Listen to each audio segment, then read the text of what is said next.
본장은 솔로몬이 젊은이들에게 주는 교훈 15가지 중에서 마지막 15번째 교훈입니다. 지혜와 미련한 것을 의인화해서 잔치에 초청하고 그 결과를 말하고 있습니다. 자, 9절을 다 같이 읽습니다. 1절을 다 같이 읽습니다. 지혜가 그의 집을 짓고 7 기둥을 다듬고. 지혜가 집을 짓는다 그랬어요. 지혜가 집을 짓는다는 것은 지혜란 것이 의인화해가지고 지혜가 집을 지었다. 그 지혜는 예수님을 상징하는 것이에요. 그래서 예수님의 집을 지었다. 예수님이 집을 지었다. 이렇게 얘기할 수 있어요. 지혜가 그의 집을 짓고, 그 지혜는 예수님을 상징한다.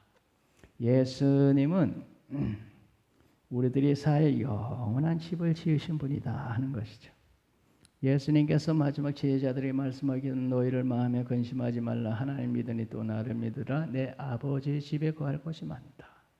그렇지 아니면 내가 일렀으리라. 내가 너희를 위하여 처소를 예비하러 가노니 가서 처소를 예비하며 내가 다시 와서 너희를 나 있는 곳에 있게 하리라. 요한복음 1장 14장 1절에 3절. 가서 처소를 예비하면 내가 다시 와서. 여기 지혜가 그 집을 짓고 하는 것은 예수님이 천국에다가 우리의 처소를 예비하는 걸 말해요. 그래서 처소를 예비하고 우리가 영원히 구할 집을 짓는 분이 예수님이다. 그래서 먼저 가셔서 그 집을 짓고 거기에 계시는 예수님. 이제 마지막 날 우리를 불러서 우리도 주님이 거하는 그 집에 머물게 하신다. 그 집은 7 기둥으로 다듬어서 세워진 집이다. 7이라는 것은 완전한 수를 말해요.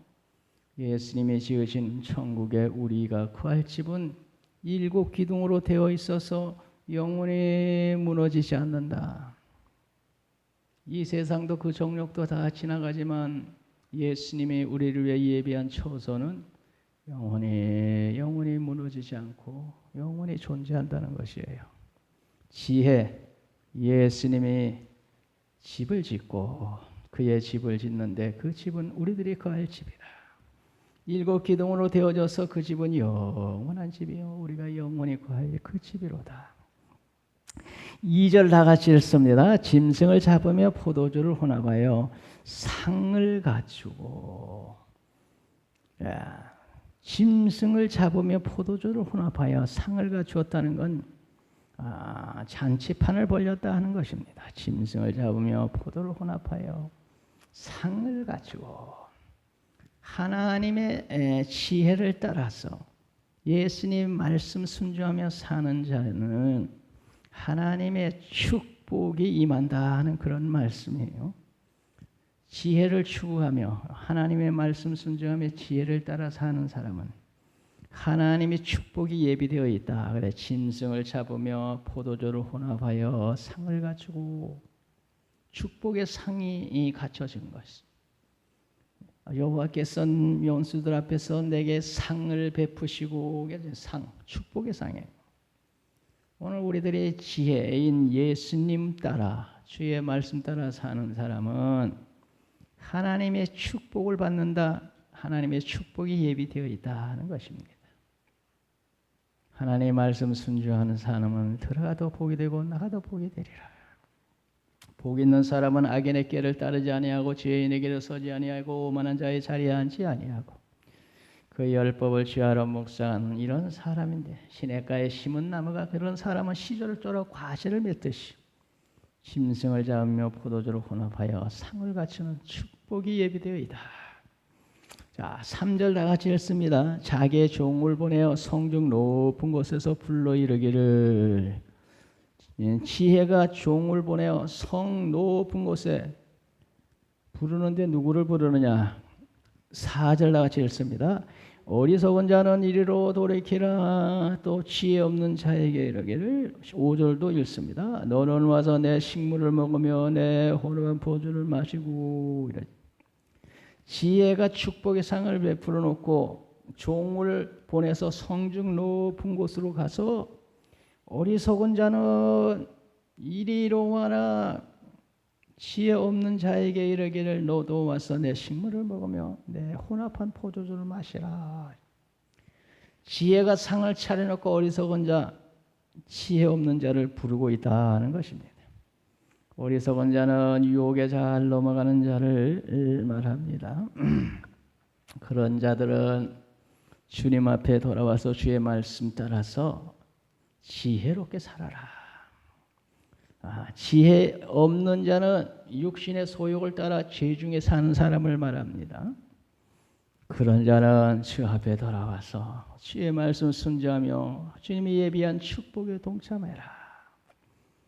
6절 나같이 읽습니다. 어리석음을 버리고 생명을 얻으라. 명철기를 행하라 하느니라.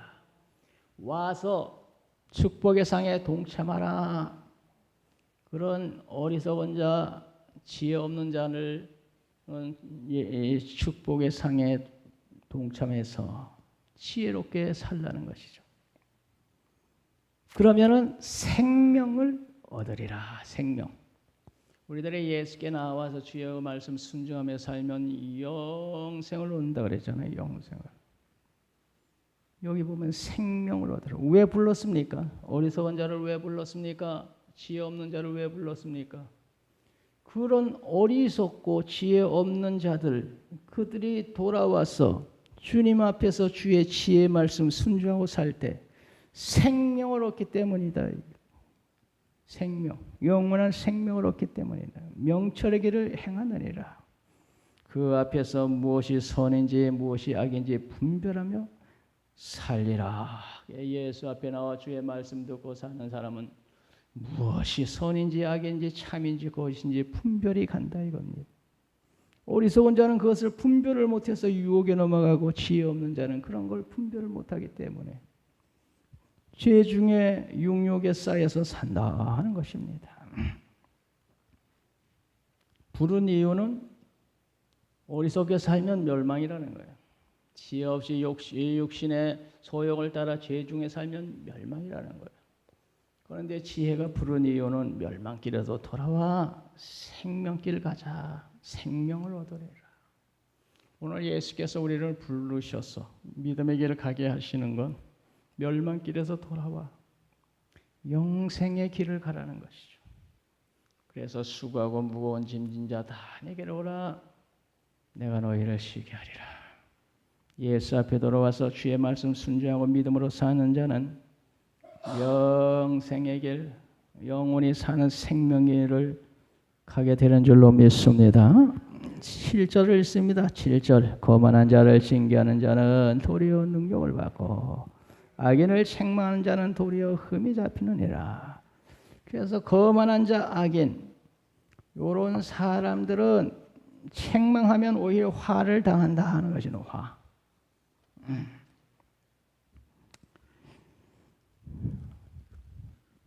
그 훈계를 받아들이지 않아요. 거만한 자는 훈계를 받아들이지 않아요. 또 악인은 책망을 받아들이지 않고 반항을 한다는 거예요. 거만한 자는 징계한 자를 도리어 능욕하고 악인을 책망하는 자는 도리어 흠이 잡히느니라. 또 뭐지? 교훈을 받아들일 생각을 안 하고 받아들여서 변화받을 생각을 안 하고 거만한 자, 악인은. 그래서 8절에 보면 8절에 있습니다. 거만한 자를 책망하지 말라. 그가 너를 미워할까 두려우니라. 지혜 있는 자를 책망하라. 그가 너를 사랑하리라. 거만한 자와 지혜 있는 자가 그 차이가 무엇이냐? 거만한 자는 책망을 받아들이지 아니하고 지혜 있는 자는 책망을 받아들이고 그가 너를 사랑하리라. 지혜 있는 자는 자기를 책망하는 자를 사랑하고 그리고 겸손히 그 지혜를 받아들인다는 것입니다.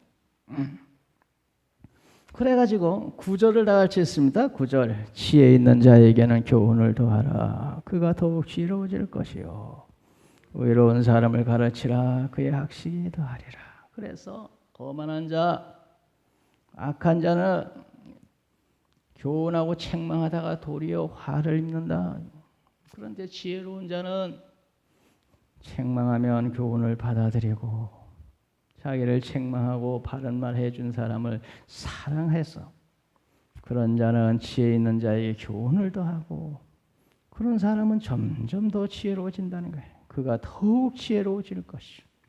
지혜로운 책망을 받아들이다 보니까 이 사람은 점점 더 지혜로워져.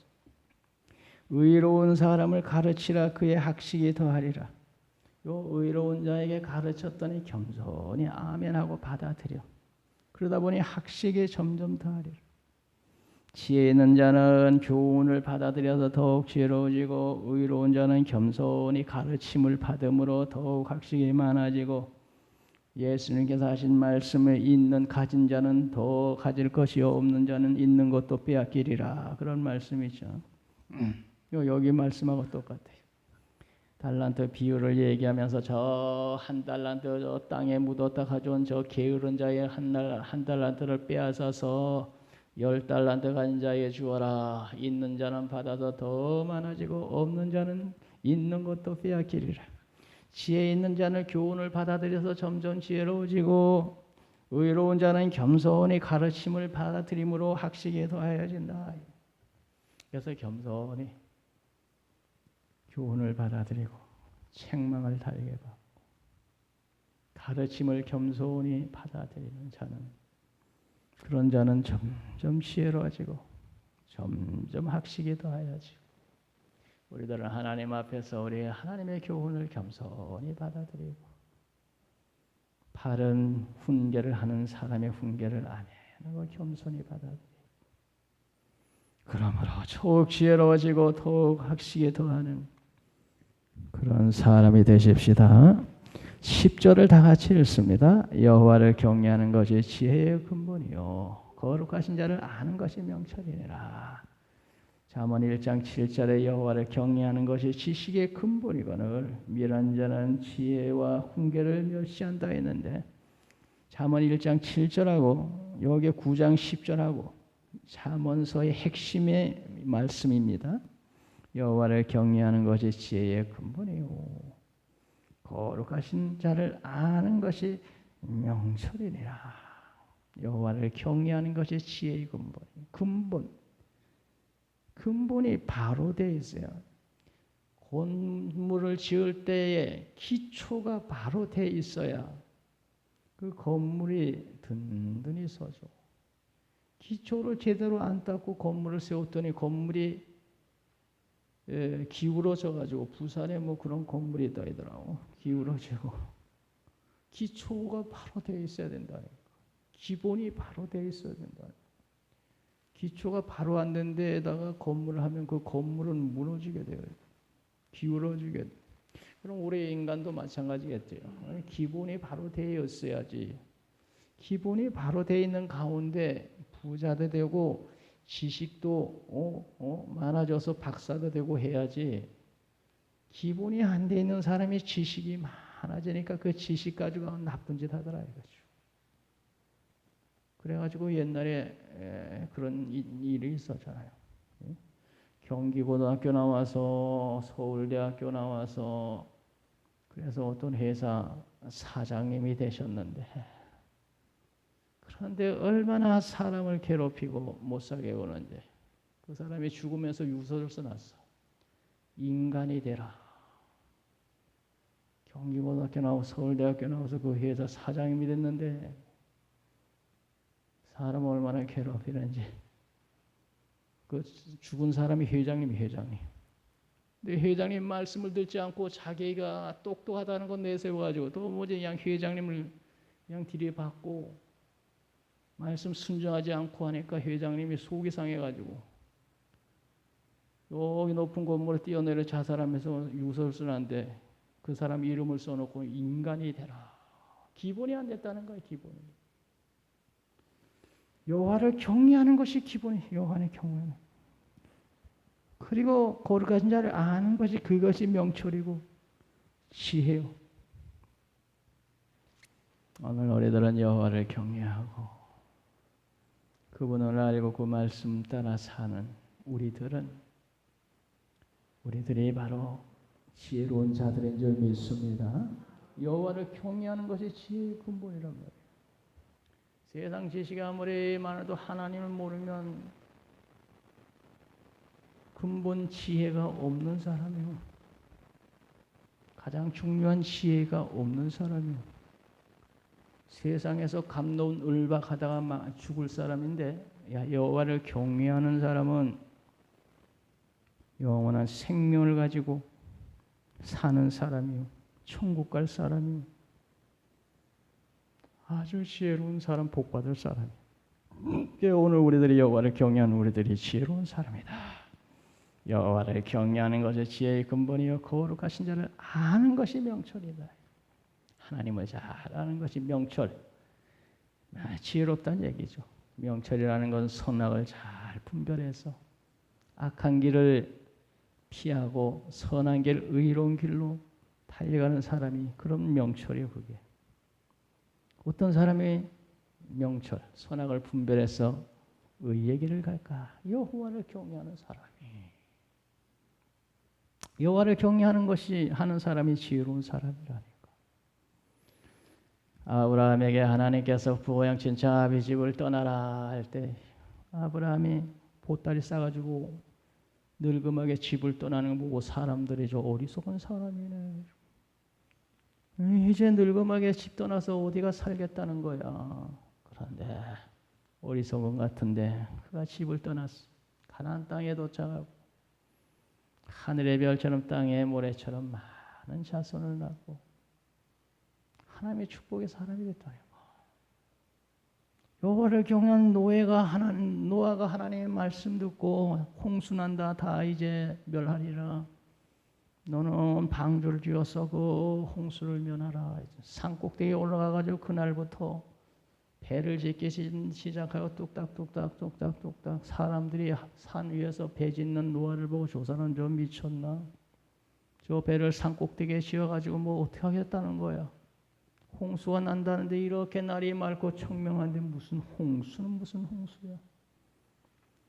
그러면서 사람들이 다 비웃고 조롱을 했는데도 불구하고 여호와를 경외하는 노아는 산꼭대기에다가 계속해서 노아를 방주를 짓더니 다 짓고 난 후에 여러분 이제 하나님의 물로 세상을 심판한답니다. 살 사람은 이 방주로 들어오세요 하고 소리 외쳤는데 누가 듣는 사람 한 사람도 없어. 그래가지고 할 수 없다. 우리 가족이라도 들어가자 해서 8 식구가 방주에 들어간데 그날 구름이 덮이고 천둥 번개가 치면서 비가 오기 시작하더니 40주야를 비가 쏟아져가지고 노아 비웃던 사람들은 물에 빠져 다 죽고 노아 식구만 살아남았어. 여호와를 경외하는 노아만 살아남고 노아를 비웃던 사람들은 다 물에 빠져. 여호와를 경외하는 것이 지혜의 근본이요. 오늘 하나님 믿는 것이 어리석게 보일지 몰라도 이렇게 여호와를 경외하는 것이 지혜인 줄로 믿습니다. 우리들이 이렇게 수요일날 이렇게 주님 앞에 나와 주님의 말씀 듣고 예배드리고 여러분이 복받을 사람이요 지혜로운 사람이요 천당 간 사람들인 줄 믿습니다. 참 나오기 잘했습니다. 우리 둘러보고 칭찬 한번 합시다. 아이고 김혁 권사님 나오기 잘해. 차정rum 실사님 나오기 잘했어. 우리 김기숙 권사님도 분당에서 여기까지 왔어. 여호와를 경외하는 것이 지혜의 근본이요 복받을 사람 천당 갈 사람이라니까. 할렐루야. 자 11절 다 같이 읽습니다. 나 지혜로 말미암아 내 날이 많아질 것이요 너 생명의 해가 내게 돋리라. 나 지혜로 말미암아 지혜롭게 주의 말씀 순종한 사람이 내 날이 많아질 것이요 내 생명이 길고 장수하고 예수 그리스도의 말씀 순종한 사람은 영생을 얻어서 영원히 간다. 그런데 죄 중에 빠진 사람은 날이 짧아집니다. 12절 다 같이 읽습니다. 내가 만일 지혜로우면 그 지혜가 내게 유익할 것이나 내가 만일 거만하면 너 홀로 해를 당하리라. 지혜로우면 그 지혜가 너를 유익해 하고 너를 복 있게 할 텐데 만일 거만하면 거만한 너가 해를 당하고 거만한 너 홀로 해를 당하고 너 홀로 망한 거야. 네 거만한 것 때문에 너 자신이 망한다는 거야. 13절 읽읍시다. 미련한 여인이 떠들며 어리석어서 아무것도 알지 못하고 그래서 뭘 알지 못하고 어리석은 사람이 떠들기만 하고 소리가 요란하다. 미련한 여인이 떠들며 어리석어서 아무것도 알지 못하면서 말이 많아. 4절 읽읍시다. 자기 집 문에 앉으며 너 성읍 높은 곳에 있는 자리에 앉아서 지혜 있는 채 하느라고 자기 집 문 앞 앉으며 성읍 높은 곳에 있는 자리에 앉아서 15절 읽습니다. 자기 길을 바로 가는 행인들을 불러서 이르되 바른 길을 가는 사람들에게 미련하고 어리석은 여인이 불러서 소리칩니다. 16절 읽읍시다. 어리석은 자는 이리로 돌이키라. 또 지혜 없는 자에게 이르기를. 17절 읽읍시다. 도둑질한 물이 달고 몰래 먹는 떡이 맛이 있다 하는도다. 도둑질한 물이 달고 몰래 먹는 떡이 맛이 있도다. 이 어리석은 자가 하는 말이 그렇다는 거예요. 요 말은 무슨 말이냐면은 성적으로 불륜 관계를 하는 것이 더 재미있도다 그런 얘기예요. 그런 얘기. 성경으로 성적으로 타락해서 불륜 관계를 저지르는 것이 더 재미만 있더라 이렇게 말하는 거예요. 도둑질한 물에 달고 몰래 먹는 떡이 맛이 있다다. 미련한 여인, 어리석은 여인이 사람들을 부르더니 그런 얘기를 하는 거예요. 도둑질한 물에 달고 몰래 먹는 떡이 맛이 있다. 너희들 그거 아느냐? 어리석은 자가 하는 말이에요. 18절 읽읍시다. 오직 그 어리석은 자는 죽은 자들이 거기 있는 것과 그의 객들이 수월 깊은 곳에 있는 것을 알지 못하느니라. 어리석은 자는 그렇게 타락하고 죄짓다가 멸망받은 자들을 모른다는 거예요. 어리석은 자는 죽은 자들이 거기에 있는 것과 죽었다는 것은 그런 죄짓다가 망했다는 것이죠. 그의 객들이 수월의 깊은 곳에 있다는 것.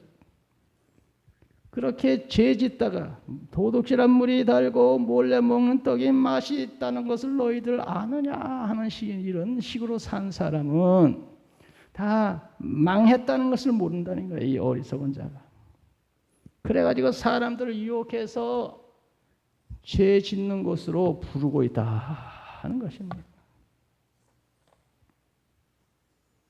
오늘 우리들은 여호와를 경외하고 그 도를 따라 사는 지혜로운 사람, 복받을 사람, 천국 갈 사람들이 다 되십시다.